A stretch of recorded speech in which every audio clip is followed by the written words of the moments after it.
This is a Sandy Boy Productions podcast.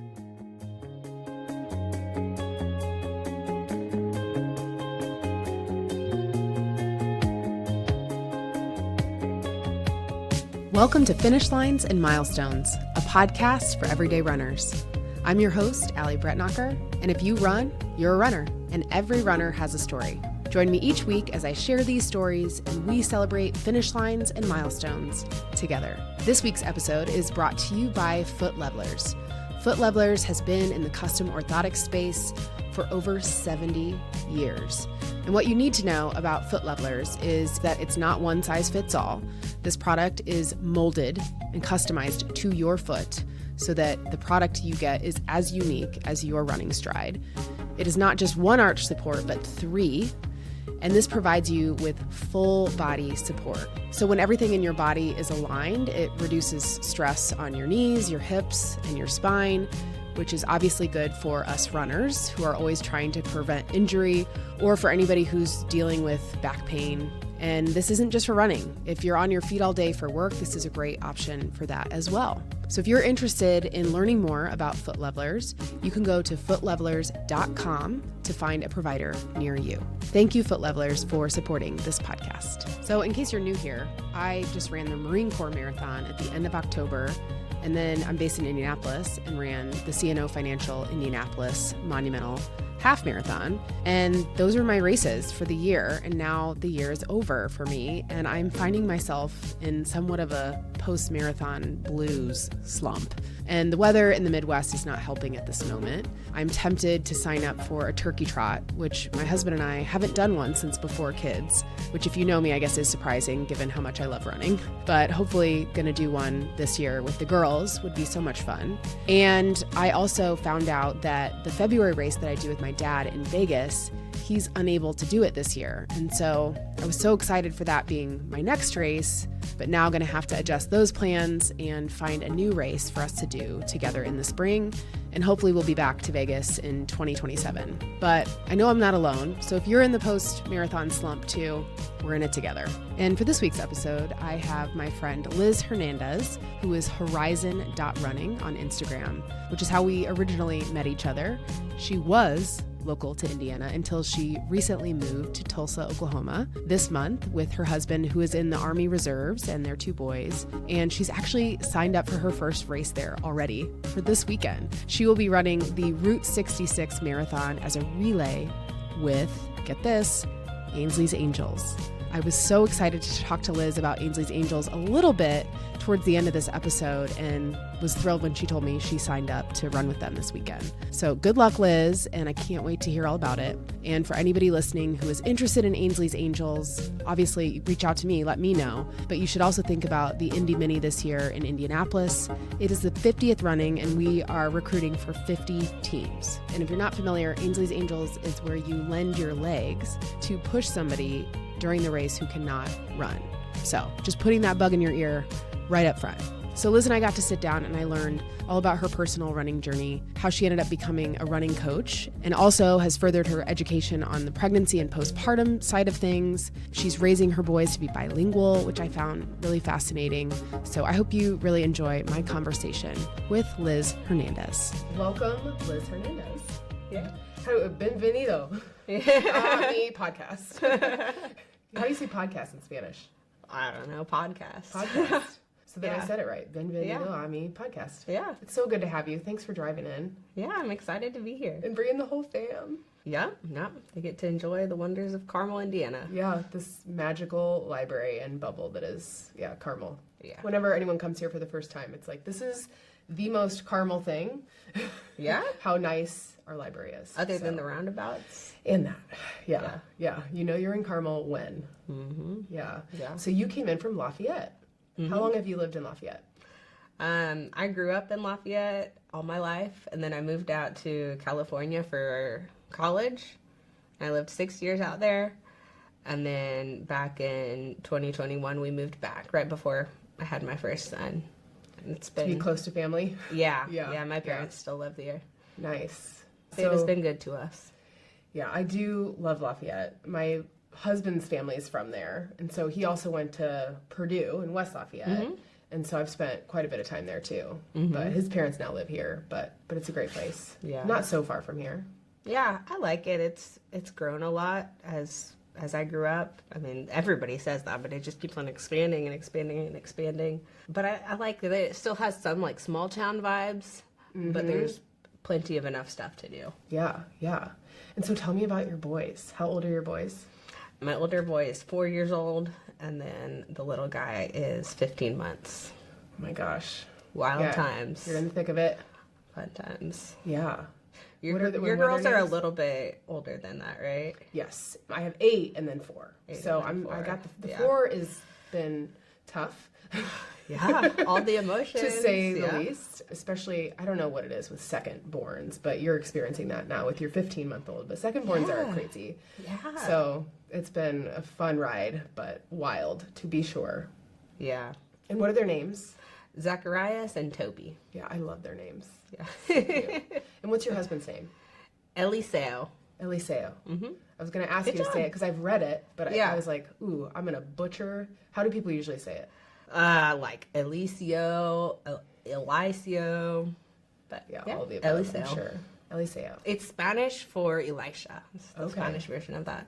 I like your Spanish when you say Spanish. So Spanish. I should have checked. I'm on 200 plus Duolingo. So I took some Spanish in college. I wish I would have stuck with it. Oh yeah? Yeah. Yeah. It's a great way to just connect with so many more people. Right.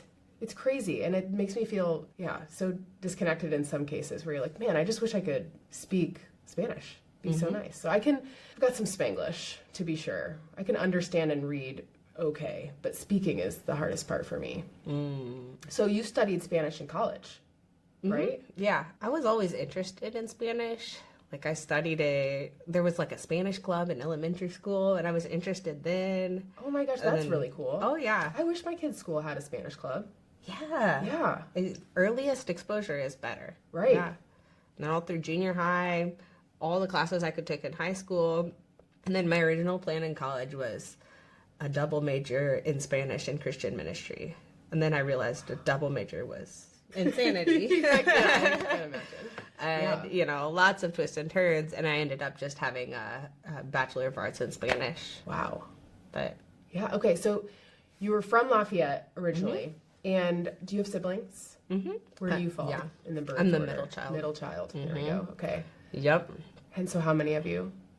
We're 3. 3. Yeah. Okay. Yeah, I'm the oldest of 3 girls. So do you have brothers, sisters? Yeah. One of each? My older brother lives here in Indianapolis. Okay. Yeah. He's the other runner of us two. There you go. Okay. My younger sibling is a hiker. Hiker. Still great. Yeah. Yeah. See, then you could just fit right in, and you did. We'll get to the Grand Canyon. Yeah. We'll get there. I feel like I'm all over the place already. Okay, so you grew up in Lafayette. Did you play sports as a kid at all? No, not at. Well, I mean, I tried a couple sports, but I always like to say I was not an athlete in high school. I was a mathlete because yes, I heard you. I truly was. Yes, like so in funny. It was 7th and 8th grade. There was this math counts competition, and I think they still do it. Okay. It was at Purdue that they had it. Math counts. Okay. Tell me more. It's like a mathlete competition. And I actually still know the teacher. That she's not a teacher anymore, but she was our coach. Oh my gosh. We would go to her classroom and like practice math after school. Oh, that's so funny. It funny. was the best. So I was a mathlete. That's so... Yeah. I wish I would have been one. I mean, basically majored in math. I did business statistics. They called it decision sciences at Miami of Ohio. And so I've always loved math. My oldest really is enjoying math quite a bit.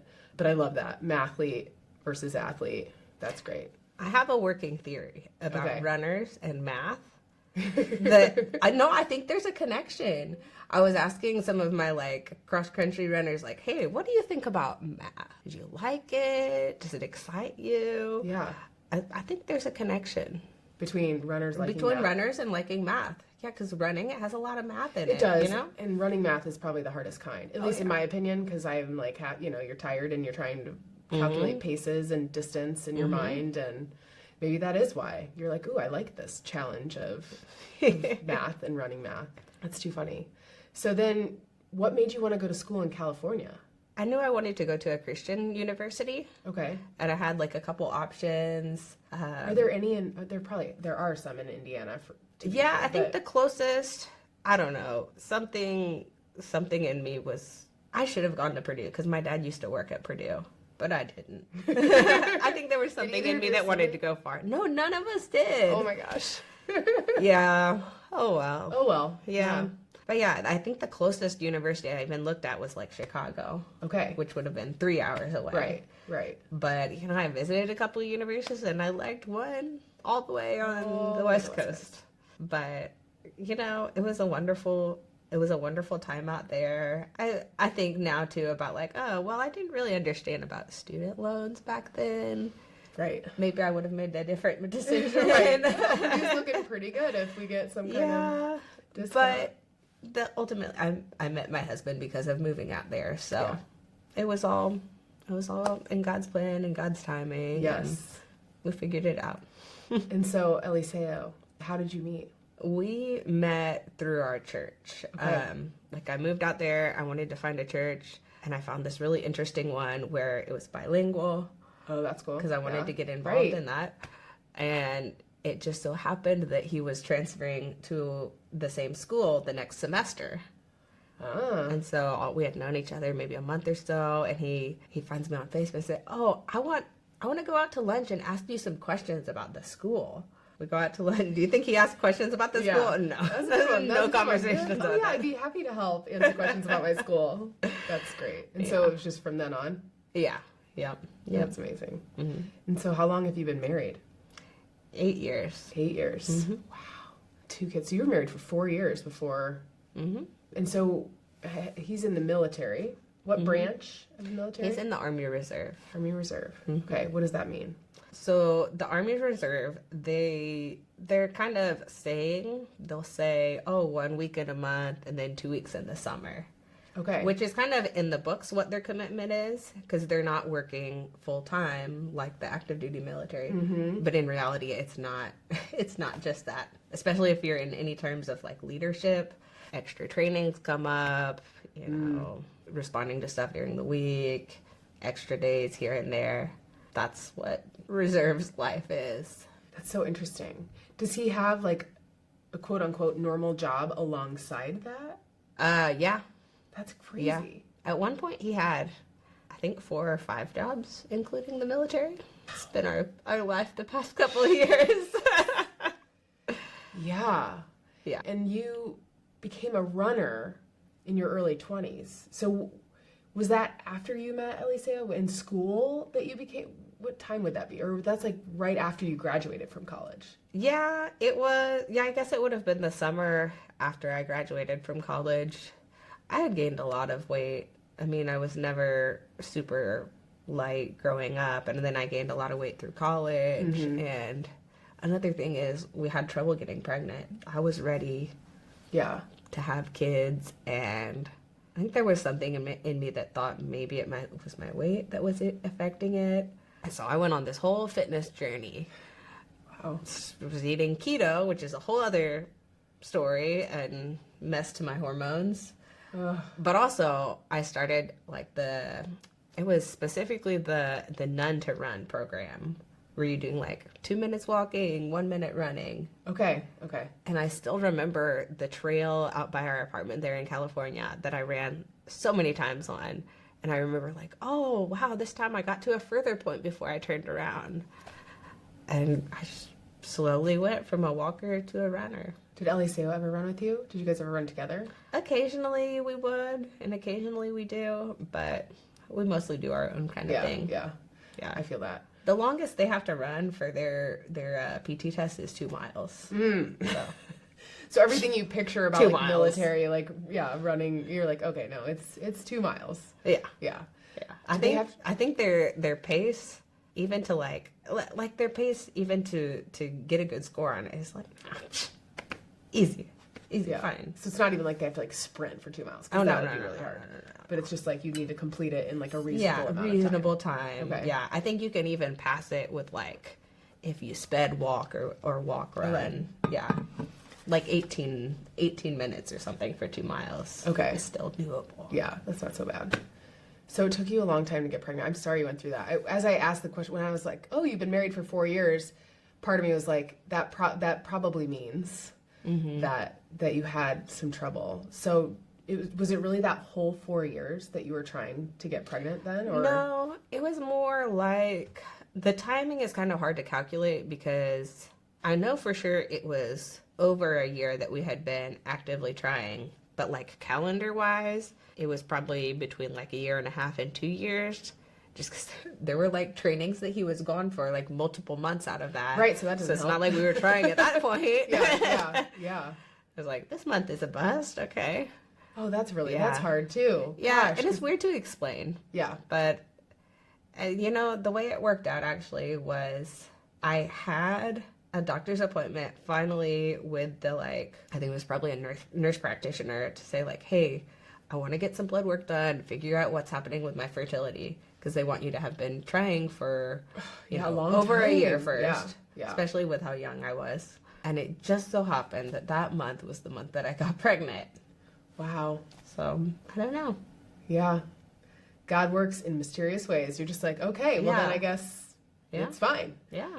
I mean, perhaps though, you were getting healthy and that had to help. Yeah. Well, part of it too, and I put this on my accomplishments. One of my accomplishments that I count for myself is that I recovered from hypothalamic amenorrhea. Yeah, I wasn't even trying to pronounce that. So that is when you lose your period because for one reason or another, you've stretched your body out too much. Interesting. And so you recovered from that when? That was during? So it was before I got pregnant. Okay. Yeah, so obviously. Weird. Yeah, and I was kind of like, well, maybe, or maybe not. Maybe after you had a kid, then you're like, that would be weird too. I mean, both. Yeah. Yeah, it was. Yeah, with the eating keto, I dropped way too much weight too fast. What is keto? Will you remind me? Yeah, keto where you don't eat carbs, basically. Oh, okay. That sucks, yeah. Yeah. It's ridiculous now when I think of Right, especially when you're a runner. You're like, wait a minute. I don't know. At my first half marathon, I was like, I'm only going to drink water and these little salt pills and now all the grams of carbs. Yes, right. I know. And then just when you think you've had enough carbs, eat more carbs. Yeah. I'm like, well, maybe more would help me more. Let's try it. Wow. Okay. Yeah. But I really messed my health up back then, to be honest. Yeah. Yeah. Eat carbs. Like they talk about, how's it called? Red S, relative energy deficient in sport, that can affect both males and females, but historically it's more obvious in women. Okay. We lose our period. That's the same thing. If runners run too much and don't eat enough, you lose your period and you mess up your health and your bone density and all the things. Yeah. Yeah, I recently went and saw a dietitian, Jackie Dykish. She was on this podcast a while ago. Olympic trials qualifier, such a badass. And I realized during our conversation that for so long, as a woman, as a female, you're taught carbs are bad, eat protein and all this. And I feel like it was almost like a therapy session. I was like, you know what? I feel like in my trying to fuel as a marathoner, I'm still too focused on eating lean protein and, stuff like that. And it's like, no, you've got to really fuel your body. That is so hard to get away from. Yeah. Because even sometimes I'm like, oh, that's putting all the butter on my toast or anything. No, but I know I need that for my hormones. Right. But for so long you're like, oh, butter is bad. And it's like, no. It's, don't eat all the butter don't all eat the a time. stick of but butter but toddlers using natural, normal, or not natural, you know what I mean? But butter is fine. So anyway, it's just interesting to think about that. And, I can relate with how you were trying really hard to be the picture of health when in reality. Yeah. And it's outside, I was looking that, well, not completely, because when it was really bad, I was my hair was thinning and everything. Yeah. Outside, it was looking good, but inside, just the hormones were way messed up. So before you had your first son, were you doing races? Had you done half marathons? At what point did racing come into your life? Well, it was a bit of a weird time because my first, I got started running. I did this, my first race was a Tough Mudder.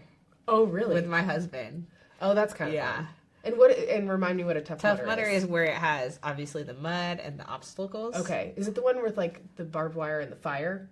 Or is that this one Spartan? didn't have fire. Okay, that's good. I don't remember barbed wire. I don't know. I just remember there was this really hard obstacle at the end where you have to like run up this curve, and I did not get up that. We tried a lot, but I just didn't have. I probably, who knows if now I'd have the upper body strength to do that. But like, it's hard. Yeah, I've never done an obstacle type race. I don't know if that's my jam, but that was pretty very fun. memorable. It was very memorable. Yeah. And I guess technically it was a 5K, but you just stop and start so much. And then my first half marathon was, well, for one, it was March of 2020. Oh, yeah, great timing. And we were in California. Okay. Also, it was the week of my birthday. And this turns into a sad story, but my mom was planning to come and visit me in California because my husband was going on a training for like 4-month training. Jeez. So I was all alone with my cats in California, and my mom couldn't come anymore, but I still had this race. Originally, a friend was going to do it with me, but then she canceled, but I still drove out and did it. And it was, because, budget-wise, it was a cheap half marathon, and it was like 3 times a 4-mile loop. Okay. But you know what? That is my first half marathon, and I did it, and I still have the little spinner medal. Oh, that's so great. Yeah. How far did you have to drive? Do you remember? I don't know. Everything is different in California. Like here in Indy, we're like, ooh, 20, 30 minutes, that's a long time. Right. I could have driven 40 minutes. I don't know. Yeah. That's not that long over there in California. Right. Yeah, totally. And your friend bailed on you too, and you're like, all right, well, I guess I'm just doing it. Yeah. Do you remember how that felt? Like the finish line? Yeah, it felt really good. Yeah, I was amazed by myself. I mean, I finished by myself. They were handing out like water afterward. It's so different from like a big race atmosphere because there's nobody cheering you on. Right. There's no big deal at the finish. Yeah. And you're doing the loop. Yeah. Yeah. That's it was interesting. Very different than once we moved here. It would have been like 2022. Yeah, because my son was not quite 1. It was my first time doing the Indy Mini. Okay. Loved that. Yeah. Loved it. Yeah. Because you get all the crowd. Yeah, way different. There's that one guy in the Transformer suit. Yeah. I love that guy. The racetrack. There's all the stuff. It's so fun. Yeah. How old would you have been when you completed your first half? See, you're making me do math. I guess 20. Come on, math. Yeah. I guess 23, 24. 23. Okay. Yeah. Yeah. And then, so you did that. When did you run a half marathon when you were 31 weeks pregnant? That was when I was pregnant with my second son. So that would have been 20. With your second. That's even more impressive. Yeah. Frankly. Because ignorance is bliss. I ran 2 half marathons when I was pregnant with my first. Yeah. And then when I was pregnant with my second, I did not run any half marathons. Yeah. Yeah. See, my experience was different because with my first son, I think because of all the fertility issues, I was so concerned. That's true. You don't want to mess anything up somehow. Well, and we were preparing for a cross-country move. Right. So there was that. Not a great time to train. Like, I ran a couple times with him, but I didn't really do much. Yeah, okay. With my second son, I just knew a lot more. I kept going with strength training throughout, which served me so much better postpartum. Yeah. And I kept running a lot more. Yeah. And, so when would it have been, so when did you have, this is math again, when did you have your first son? Was it still COVID times then? It was like... And you had him here, right? You had moved here. Yeah. I had him in Lafayette. Okay. That was 2021. Okay. So it was like sort of still COVID times. Yeah, I had my second in April of 2021, and it was still like you had to wear a mask. Yeah. I guess my husband had to wear a mask when there were other people around. Yeah, which is fine.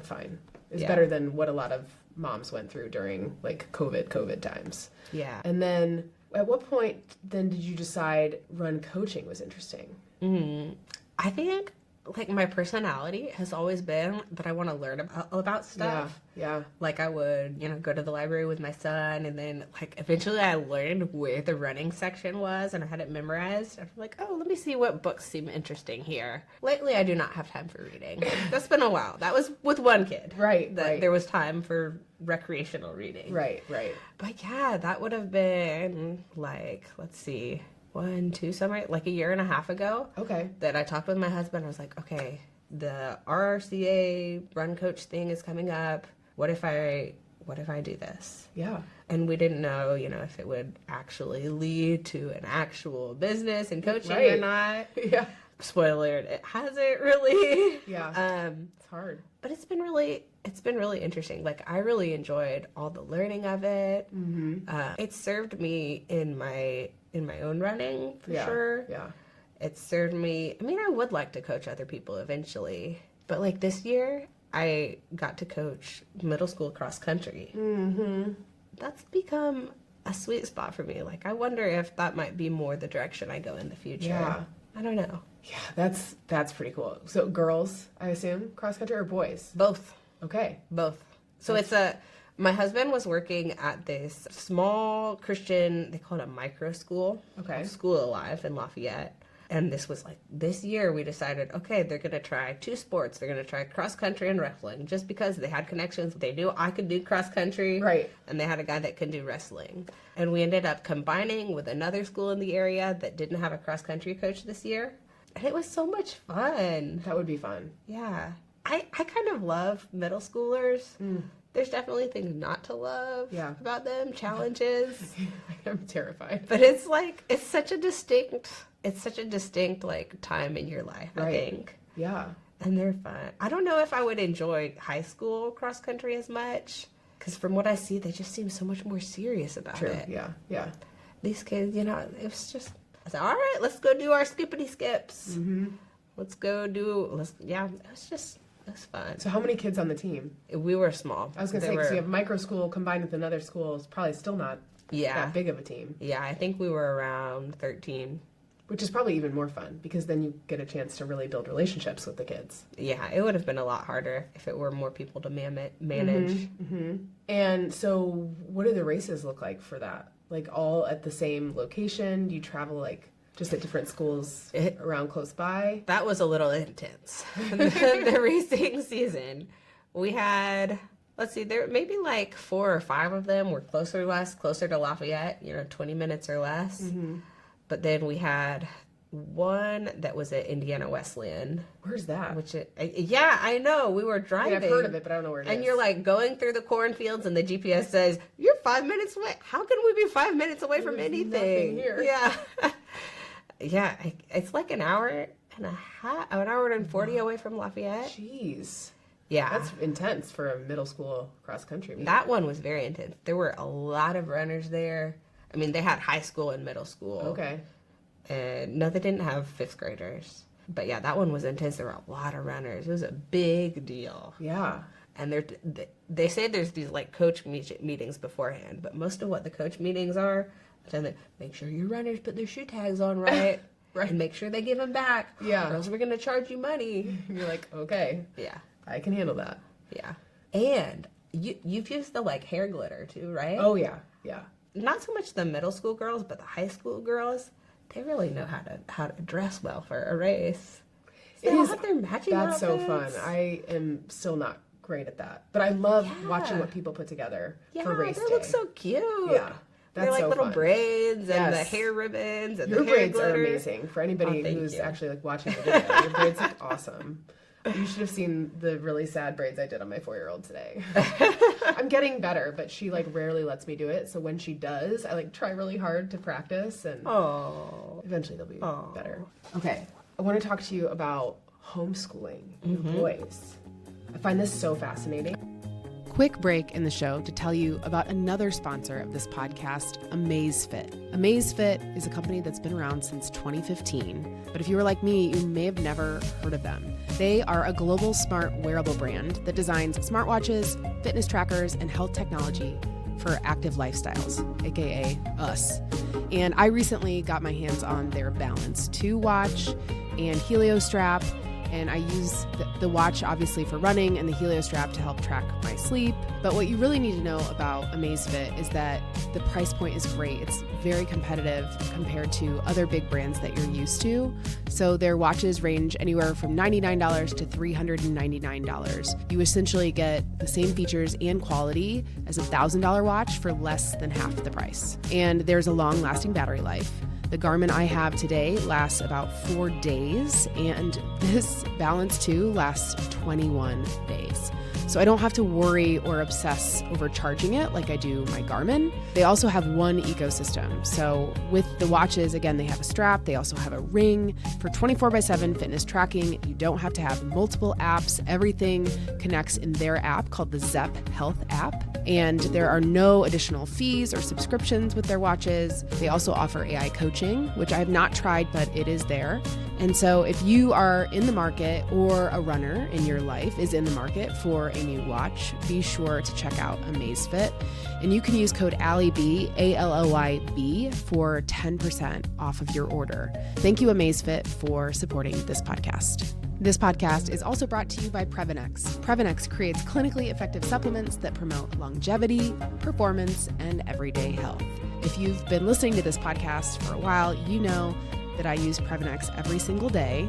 I take their Gut and Greens superfoods as my green of choice first thing in the morning to help with immunity, to help with natural energy, gut health, even some anti-aging benefits, but it has just become part of my routine. I swear when we went on fall break, I didn't take my Previnex with me and I got sick. So now I make sure I travel with it. I had forgotten it and I'm not going to make that mistake again. I really do believe that it helps with my immunity. I also feel the effects of the natural energy, which as the mom of 2 young girls and a runner is something that I always am in need of. And they don't just make the greens product, they have other products that I use as well. So if you are interested in trying Previnex, go to Previnex.com, that's Previnex.com, and you can use code ALLY, ALLY 15 for 15% off of your first order. Thank you, Previnex, for supporting this podcast. Now back to the show. I want to talk to you about homeschooling boys. I find this so fascinating. Okay. One of my best friends, she has 4 children and she homeschools them. Oh, yeah. And she just made that decision too recently. So it's kind of like a newer endeavor for her. Her oldest is, I think, 11. So anyway, what made you decide to do homeschooling? And what has that journey been like for you? I mean, I don't even know. It's a whole subculture. Oh, yeah, it is. I mean, I'm not an expert by any means. You're more expert than me. And probably I mean, he's only people. 4, but Still. I mean, I have a lot of friends that do homeschooling. My best friend was homeschooled growing up. Okay. How did you meet her? Through like sports and through church? Okay, church, yeah. Of course, yes. Yeah. Originally, so my bachelor's is in Spanish, and out in California, before I got pregnant, I was starting to work on a teaching credential out there. Okay. Either to do like dual immersion or be a Spanish teacher. Yeah. But then I got pregnant and we moved out here and I said, not worth it. So we decided we want to do homeschool in part so that I can raise him bilingually. Makes sense. And the law here in Indiana around homeschooling is vague enough that it's available to like do it bilingually. Because they say instruction needs to be in English, but they don't say 100% of it needs to be in English. And I'll tell you, he has picked up English perfectly fine. Yeah. That's so interesting. Well, because there's like the international school here. There's some schools here that I know of that will do some of that. But yeah, I mean, otherwise it's just... Obviously, you get a little Spanish, like we were talking about earlier. Like, you get a little Spanish here and there, but that's not going to actually help them. They don't do it, like, intensely until you're in, junior high school. I mean, you can still learn, certainly. I'm proof of that, but it's just different. So, like, for example, from everything that I know and some really close friends that... One of them, her expertise is in teaching English as a second language. And she used to be a Spanish teacher. It's ideal if you can teach them to read in Spanish first, because Spanish is a lot more phonetically simple than English. That is probably fair. Yeah. Interesting. Yeah. And it's so cool to watch him, like, even though he is 4, he's been interested in reading. So we're doing some of that already. Yeah. And he'll try to, like, translate those skills into English. And I'm like, oh, buddy, I'm sorry. That word doesn't read the same way because there's this exception in English. We're like going through with my 8-year-old right now, right? Obviously, she can read now, but it's like they're going through all the kind of the trick words and and you're like, man, I am not born to be a teacher. It's like I don't know. But obviously the teachers know how to help the kids understand. Yeah. But there's like so many nuances. You're like, well, just when you think you got it, this word is completely the opposite for no reason at all, really. Yeah. I like the freedom of it too, that we can, we can create our own schedule. We can focus on. I mean, obviously, we do need to cover, the main disciplines, but it doesn't take all that much time, and you can focus on the stuff that you want to do. I have big dreams one day of my husband is from El Salvador. Okay. Oh yeah, I forgot to ask you where he was from. He's from El Salvador. He still has family in El Salvador. Okay. His dad even still has a house in El Salvador. So I have dreams of oh man, we're not tied to, a preschool schedule or anything.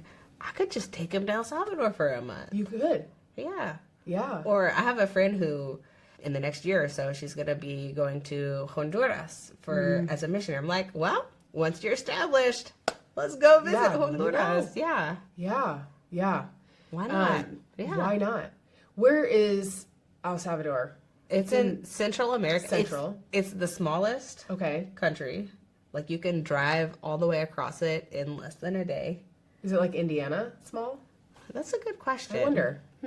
I don't know. Maybe. It's very tiny. They call it the el pulgarcito de America, the thumb of America. Oh, that's funny. Because it's the smallest country in Central America, right in the little, I don't know what that's called, the Yeah. The connection. I see what you're saying. Yes. Yeah. Okay.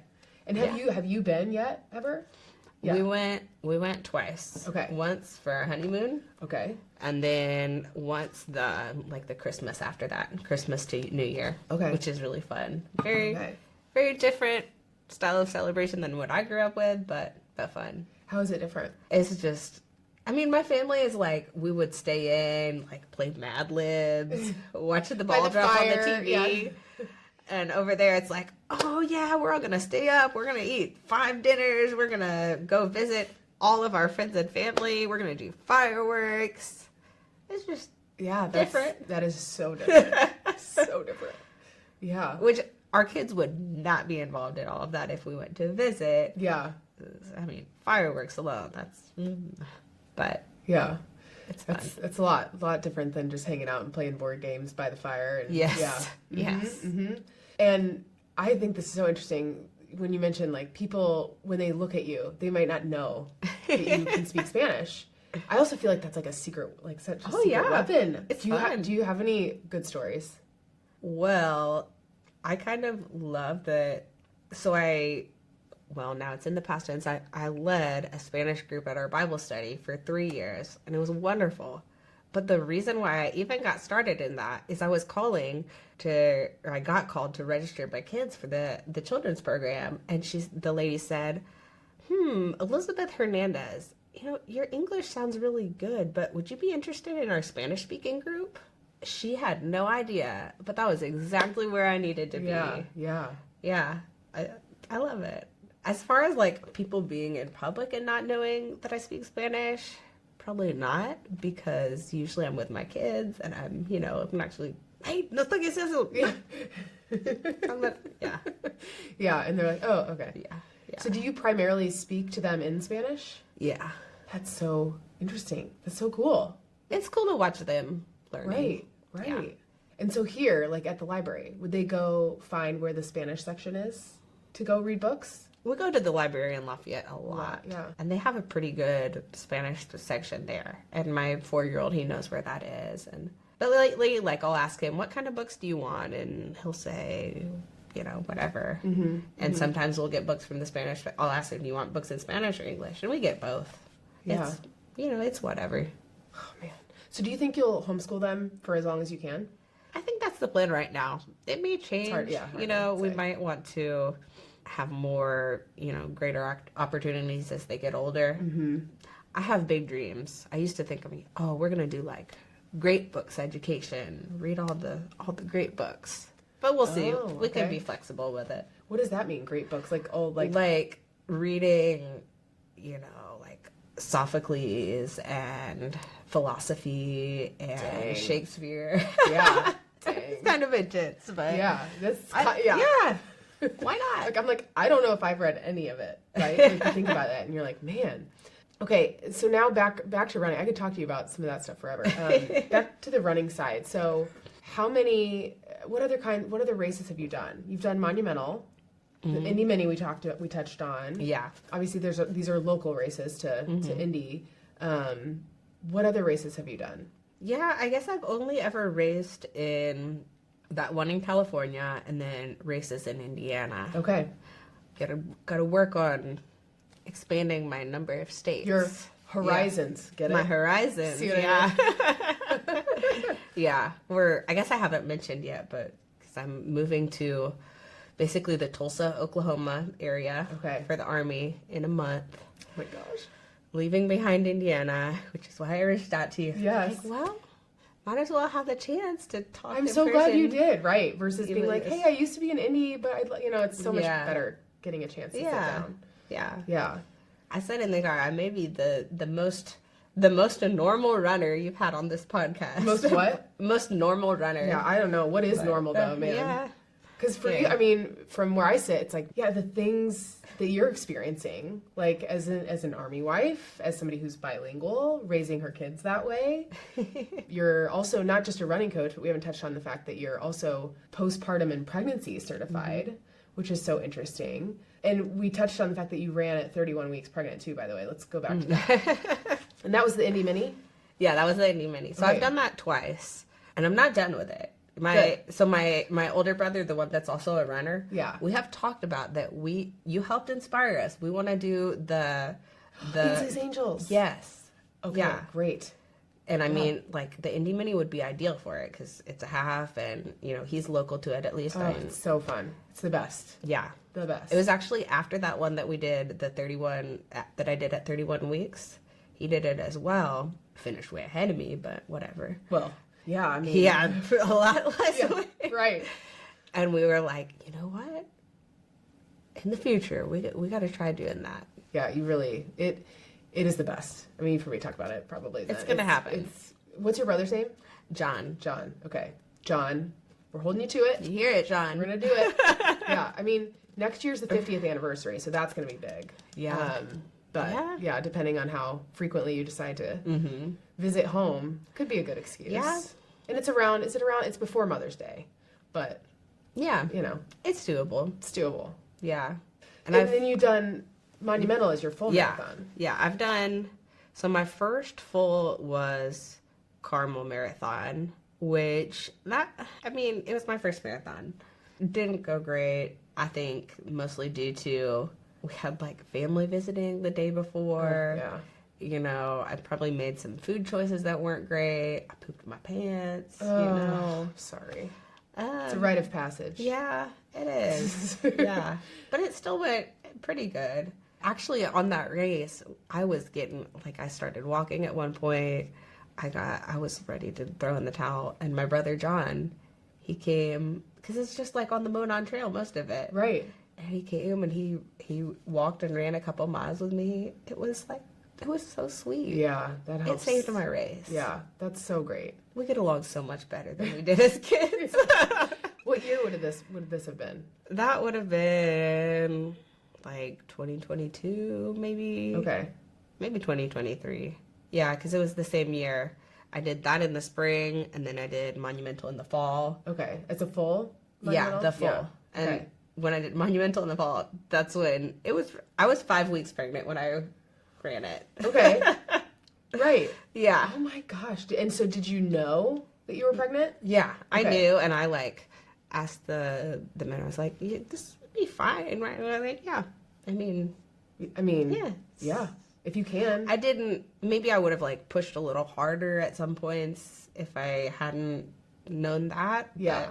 And I do think it did affect me a little bit, with the hormonal changes. Oh my gosh, I can only, yes, absolutely. So the baby's still small at that point, but right. it's still messing, affecting all your body systems. Yes, absolutely. It's still pulling from everything, to grow a human. So yeah. Okay, and so all right, so you're 5 weeks pregnant, and then how old would your oldest have been then?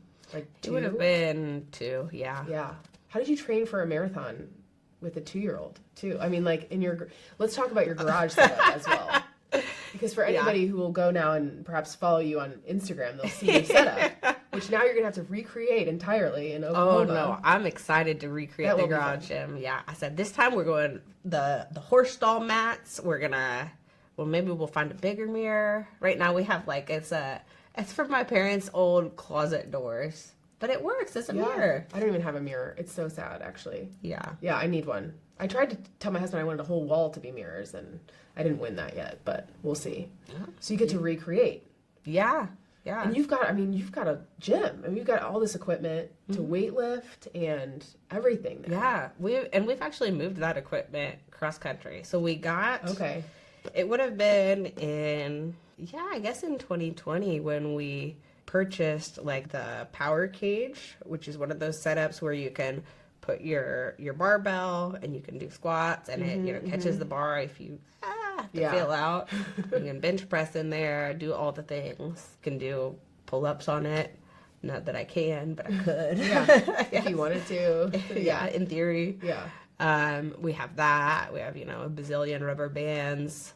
We have dumbbells up to 50 pounds. Those kind of, a couple of years ago, I made this investment of like, one day I would love one of those pulley setups. Okay.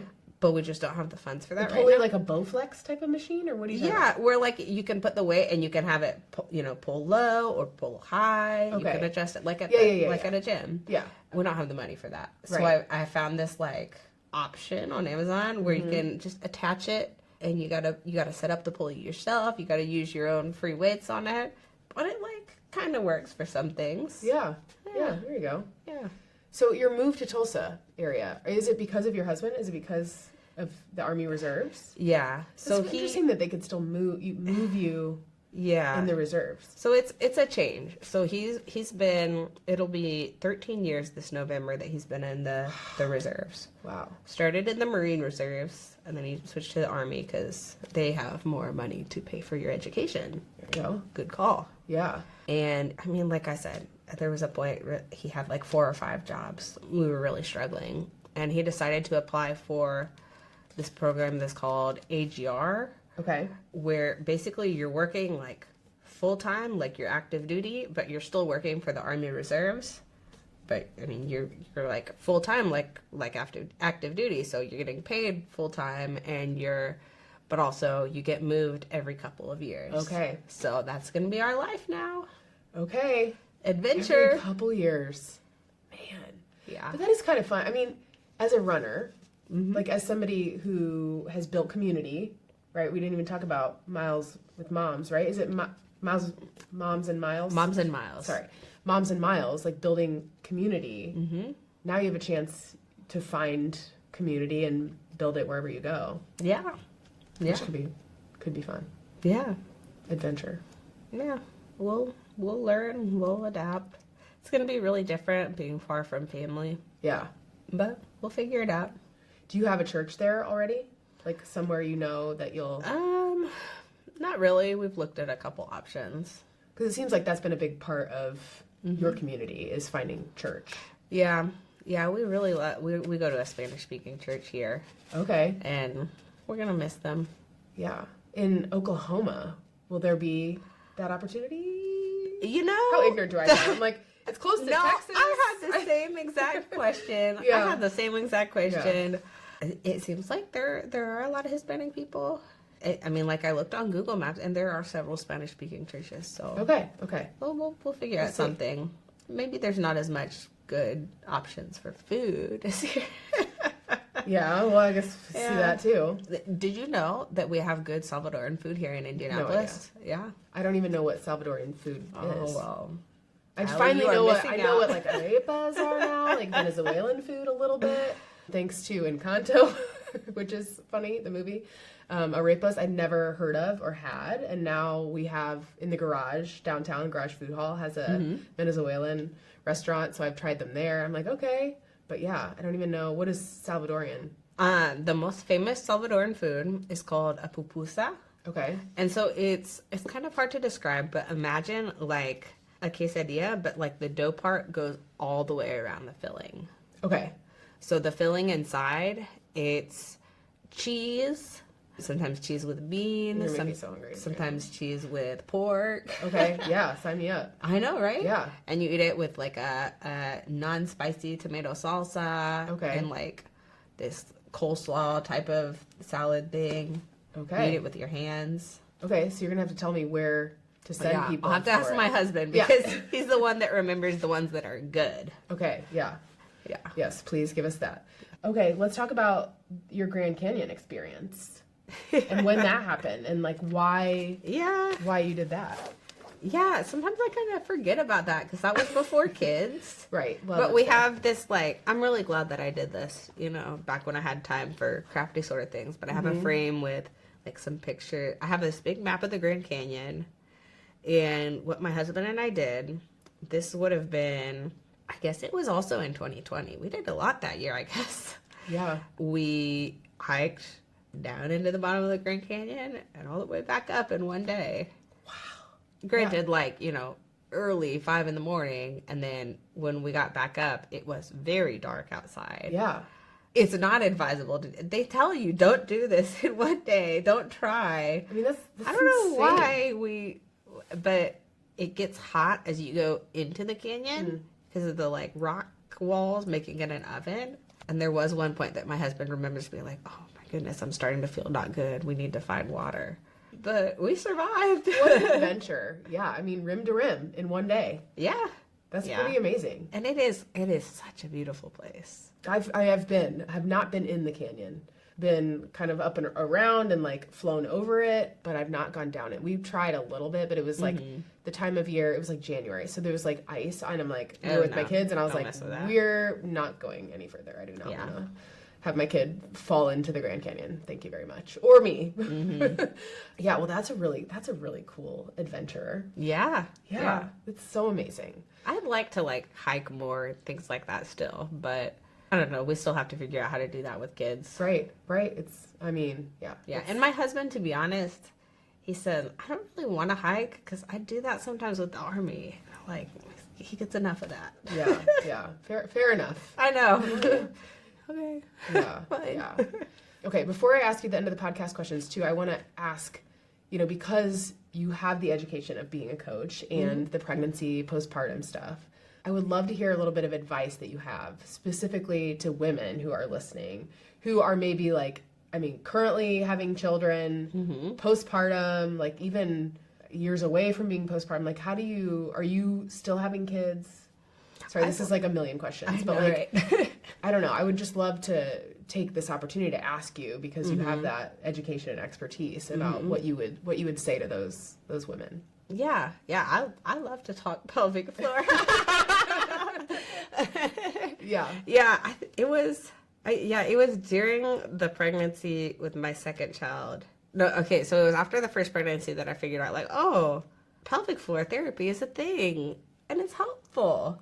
Yeah. But then I really deep dived during that second pregnancy, learning, like, a lot more, and specifically how to adapt your exercise during pregnancy and in postpartum, and it definitely helped with the recovery the second postpartum. I mean, there's still factors that you can't control. Yeah. But, man, such a help.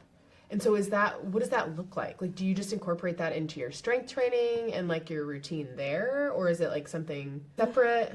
Yeah, I mean, it can encompass a lot of things. I mean, some of it can just be like mindful of your form. Like, how is it that they call it? Like the running form. If you're doing too much of a lean back or straight upright, that actually puts more pressure down into your pelvic floor. Like if you're squeezing your butt too much, that puts more pressure into your pelvic floor. It's going to make you more likely to pee your pants. We have accidents, and we need all the help we can with that. Right? Yeah, we do. Yeah, because But if you think of the like tits over toes kind of form reminder, that helps with getting the. I've never heard that. Oh well, right. Tits over toes. That's great. That's from. I remember that. That's from Brianna Battles. She's Okay. the like. Pregnancy, athleticism, pelvic floor, all that stuff. Okay. that kind of forward lean, that helps with, not putting as much pressure on your pelvic floor. Yeah. So other things you can do, like going into kind of like a child's pose kind of deal, especially after exercise, because, when you're running and you're exercising, that's putting more force, more tension into your pelvic floor, and we don't always give it a chance to relax afterwards. Yeah.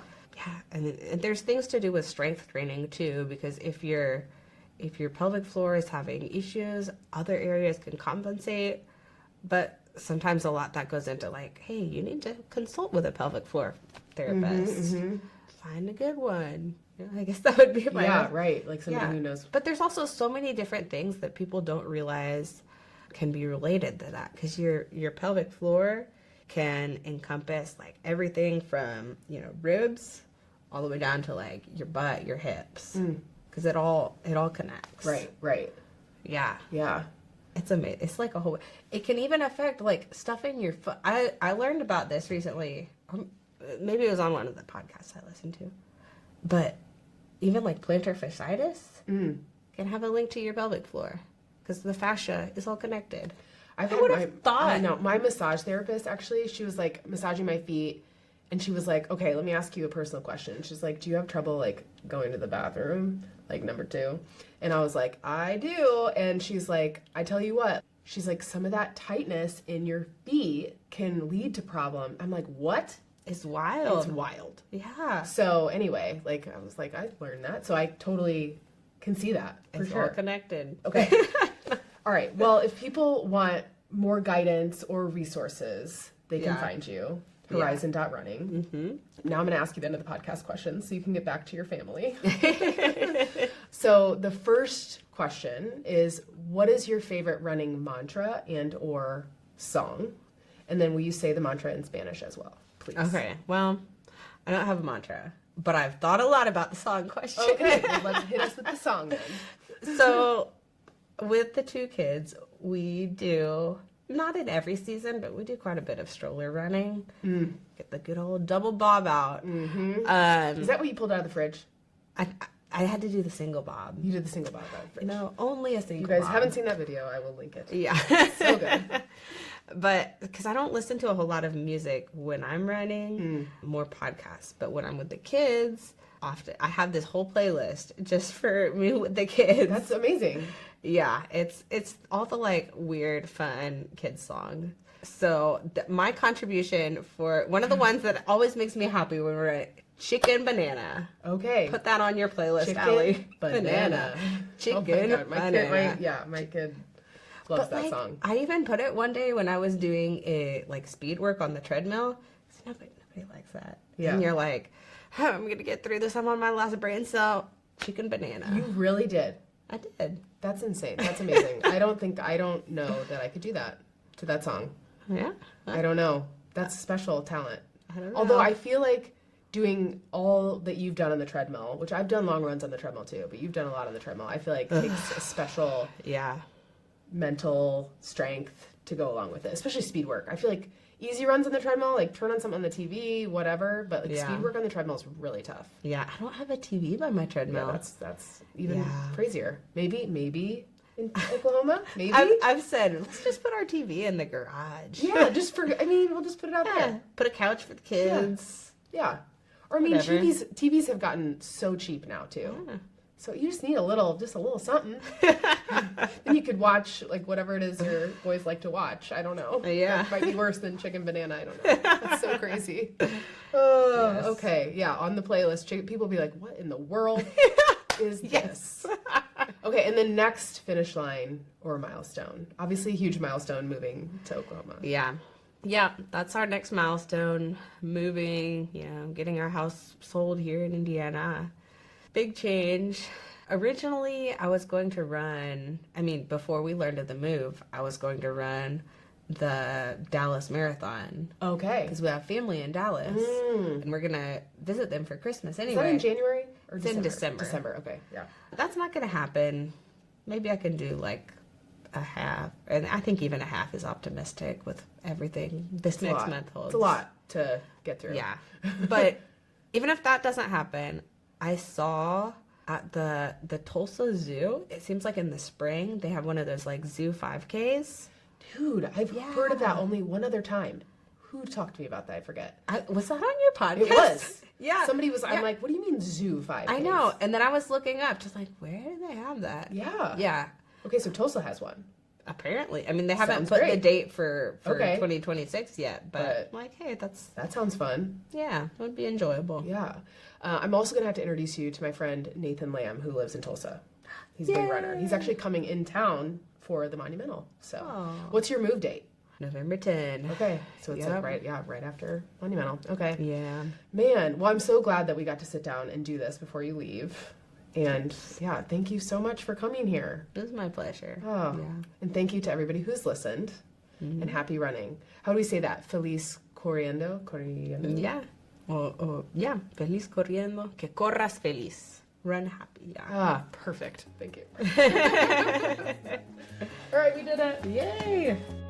If you enjoyed this episode of Finish Lines and Milestones from Sandy Boy Productions, please share, rate, review, send me a note. I got a lovely email from a woman named Joan this week who ran her first and last marathon at the Every Women's Marathon in Arizona. Thank you so much, Joan. It literally made my week. I appreciate it so much. So thank you to everybody for listening, and I really hope I get to see you again next week.